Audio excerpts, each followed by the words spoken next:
नमस्ते। मेरा नाम लक्ष्मण है और आज मैं आपको एक कहानी सुनाने वाला हूँ। इस कहानी के लेखक हैं मनोहर चमोली और चित्रकार जितेंद्र ठाकुर। इस कहानी का नाम है चलता पहाड़। एक था ऊंट, सबसे बड़ा, दो कुबड़ वाला। बड़ा था इसलिए इतराता था, अलग थलग रहता था। एक दिन जोर की आंधी आई, खूब मिट्टी उड़ी। ऊंट सोता रहा, उसके चारों ओर मिट्टी जम गई, पर कुबड़ बाहर थे। दो कछुए वहां पहुंचे। वे कुबड़ को पहाड़ समझ बैठे।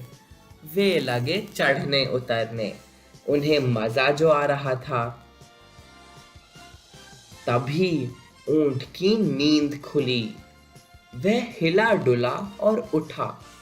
कछुए झट से कूदे, बोले, भागो, पहाड़ तो चढ़ रहा है। ऊंट सोचने लगा, पहाड़ क्या होता है। एक दिन बहुत गर्मी थी।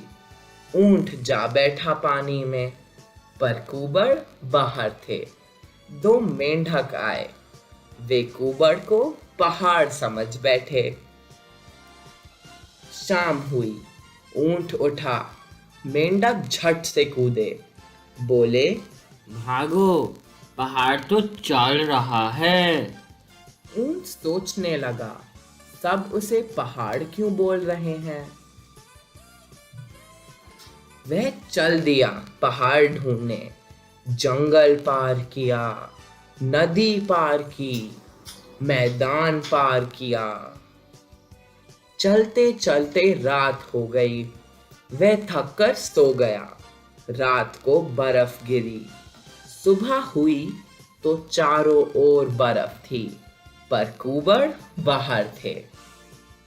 दो चूहे वहां पहुंचे। वे कुबड़ को पहाड़ समझ बैठे, लगे उतरने चढ़ने। ऊंट की नींद खुली, वह उठा। चूहे झट से कूदे, बोले, भागो, पहाड़ तो चल रहा है। तभी ऊंट की नजर सामने पहाड़ पर पड़ी। पहाड़ को देखते ही ऊंट बोला, अरे बाप रे, इतना बड़ा ऊंट। तो कैसी लगी कहानी? अच्छी थी ना? आओ अब इस कहानी पे थोड़ी बातचीत हो जाए। इस चित्र को दोबारा देखो। तुम्हें क्या लगता है, अब ऊंट को कैसे पता चलेगा कि असली पहाड़ क्या होता है? सोचो, अब आगे क्या होगा?